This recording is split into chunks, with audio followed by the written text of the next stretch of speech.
Les bontés de l'Éternel ne sont pas épuisées, ses compassions ne prennent pas fin. Elles se renouvellent chaque matin. Oh, que ta fidélité est grande.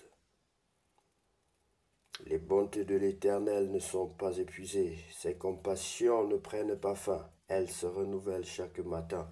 Oh, que ta fidélité est grande.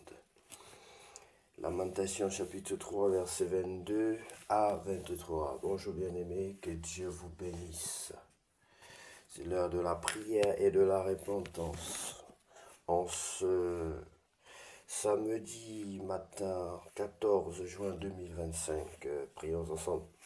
Seigneur notre Dieu et notre Père, en ce samedi matin, nous nous réveillons avec reconnaissance. Merci pour le souffle de vie, pour le repos de la nuit et pour cette nouvelle journée que tu nous offres. Nous te consacrons ce jour dès les premières heures. Viens sanctifier nos pensées, guider nos paroles, amen, orienter nos choix. Fais de ce samedi un temps de ressourcement, de paix et de communion avec toi. Que tout ce que nous ferons reflète ton amour et ta sagesse.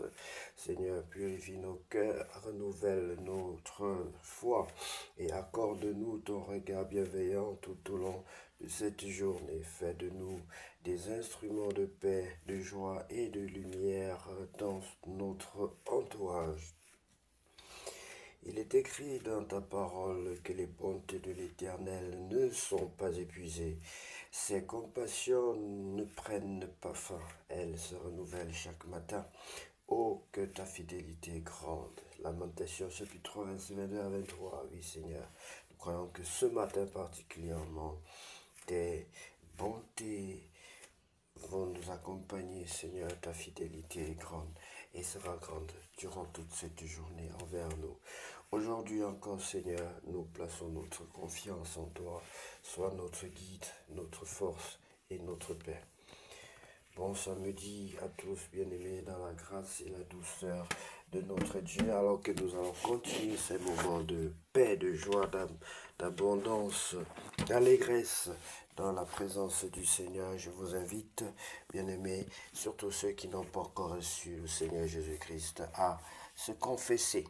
Et je vais vous aider, je vais aider tous ceux-là qui n'ont pas encore reçu le Seigneur Jésus-Christ dans leur vie comme le sauveur personnel et qui veulent le faire aujourd'hui. Si tu ressens donc ce besoin immense en toi, ce vide en toi, si tu veux recevoir, accepter le Seigneur Jésus-Christ, l'intégrer dans ta vie de tous les jours, tu peux répéter cette prière après moi. Seigneur Jésus-Christ, je reconnais que je suis un pécheur. Je reconnais que je suis un pécheur. Je t'invite dans ma vie comme mon sauveur personnel et mon Seigneur. Je te demande pardon pour mes péchés. Je te demande pardon pour mes péchés. Je te demande pardon de tout cœur pour mes péchés. Péchés que j'ai commis en acte, en pensée. J'ai mal fait, j'ai eu... Bien-aimé, tu peux citer tout ce que tu as fait comme péché. J'ai convoité. Tu peux dire que tu as convoité si tu as convoité. Et tout ce que tu as eu à faire, même si cela ne te revient pas, tu pourras continuer à te confesser après. Oui, Seigneur, pardonne-moi tous ces péchés qui sont nombreux. Pardonne-moi et lave-moi. Lave mon cœur, lave-moi que je sois blanc devant toi, Seigneur, et que toutes les conséquences des péchés qui m'ont atteint aujourd'hui, que je sois délivré de ces conséquences. Grâce à toi, Père éternel, et au pardon que et à la confession de mes péchés que je suis en train de faire aujourd'hui, Seigneur. Je t'en supplie. Seigneur, je t'invite dans ma vie. Je veux que tu sois mon Dieu à partir d'aujourd'hui. Je veux que tu sois le maître de ma vie à partir d'aujourd'hui. Je t'en supplie, Seigneur. Baptise-moi et remplis-moi de ton Esprit Saint. Baptise-moi et remplis-moi de ton Esprit Saint. Je t'en supplie, Père éternel, au nom de Jésus-Christ de Nazareth. Sois béni, bien-aimé, si tu as confessé tes péchés, si tu t'es repenti, sache que désormais tu n'es plus seul. Le Seigneur Jésus-Christ est avec toi. en esprit. Nous allons donc lire la parole de Dieu dans le livre de Juges chapitre 3. Voici les nations que l'Éternel laissa pour éprouver par elle, Israël, tous ceux qui n'avaient pas connu toutes les guerres de Canaan. Il voulait seulement que les générations des enfants d'Israël connaissent et apprennent la guerre, ceux qui ne l'avaient pas connue auparavant. Ces nations étaient les 5 princes des Philistins, tous les Cananéens, les Sidoniens et les Éviens qui habitaient la montagne du Liban, depuis la montagne de Baal-Hermon jusqu'à l'entrée de Hamath. Ces nations servirent à mettre Israël à l'épreuve afin que l'Éternel sache s'il obéirait au commandement qu'il avait prescrit à leur père par Moïse. Et les enfants d'Israël habitèrent au milieu des Cananéens, des Étiens, des Amoréens, des Phérésiens, des Éviens et des Jébusiens. Ils prirent leurs filles pour femmes, ils donnèrent à leurs fils leurs propres filles, et ils servirent leur Dieu. Victoire d'Othniel sur le roi de Mésopotamie. Les enfants d'Israël firent ce qui déplaît à l'Éternel. Ils oublièrent l'Éternel et ils servirent les Baals et les idoles. La colère de l'Éternel s'enflamma contre Israël et il les vendit entre les mains de Cushan-Rishathaïm, roi de Mésopotamie. Et les enfants d'Israël furent asservis 8 ans à Cushan-Rishathaïm. Les enfants d'Israël crièrent à l'Éternel, et l'Éternel leur suscita un libérateur qui les délivra, Othniel, fils de Kenaz, frère cadet de Caleb. L'esprit de l'Éternel fut sur lui.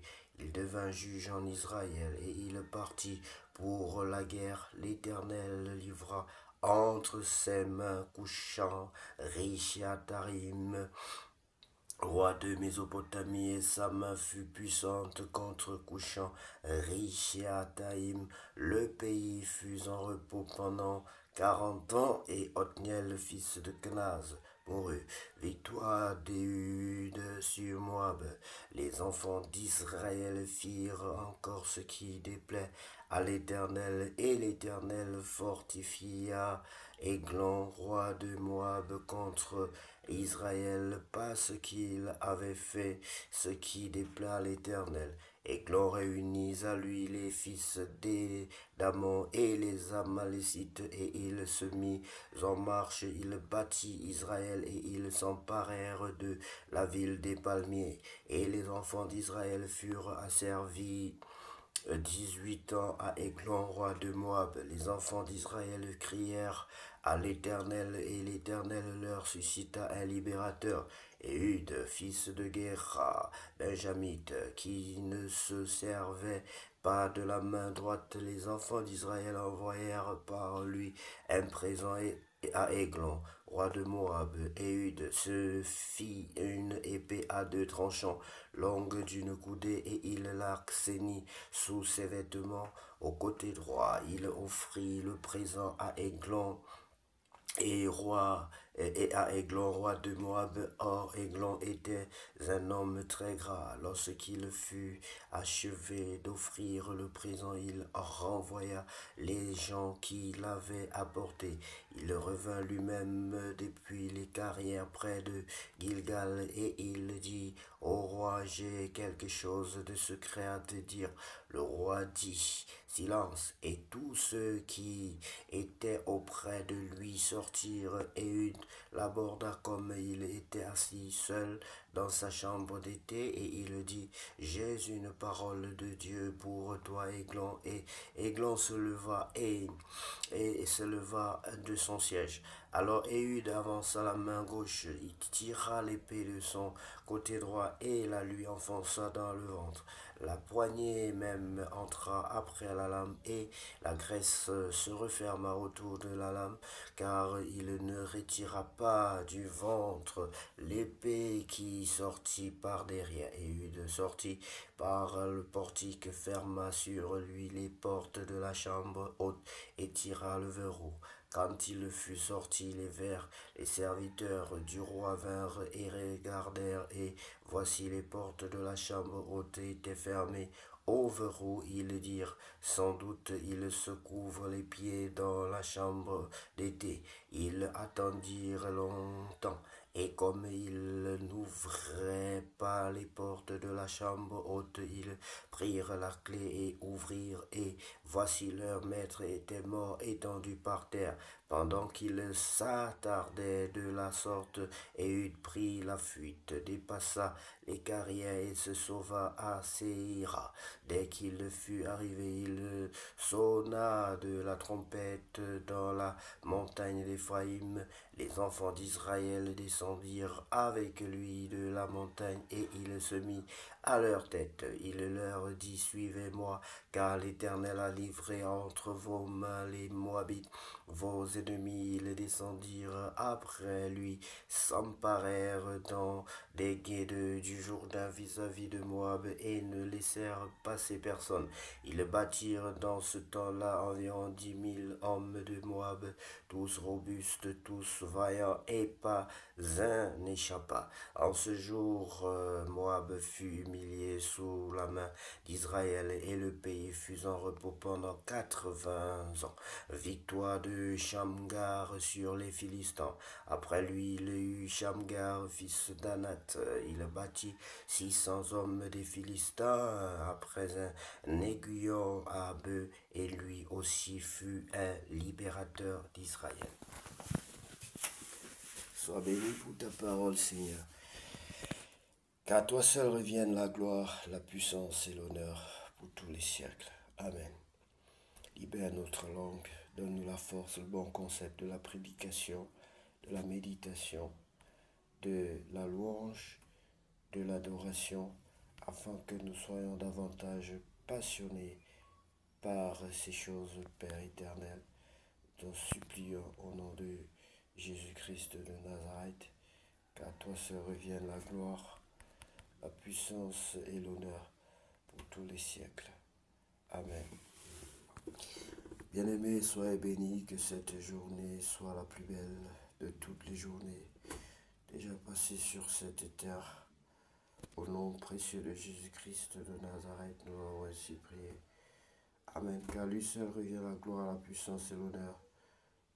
Donne-nous, Seigneur, donne-nous à être des sources de bénédiction pour notre entourage, pour notre nation, pour notre continent, pour la terre.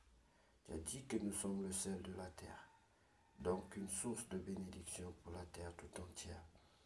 Que nous puissions réellement refléter cela, Seigneur. Cette source de bénédiction que nous sommes. Au nom de Jésus-Christ. Il est écrit que les fils de l'homme attendent avec, le monde attend avec un ardent désir la révélation des fils de Dieu. Et nous te prions, Seigneur, que tu nous donnes la révélation des temps et des circonstances, que tu nous donnes à être des éclaireurs, à être véritablement la lumière du monde. Au nom de Jésus. Bien-aimés, que Dieu vous bénisse.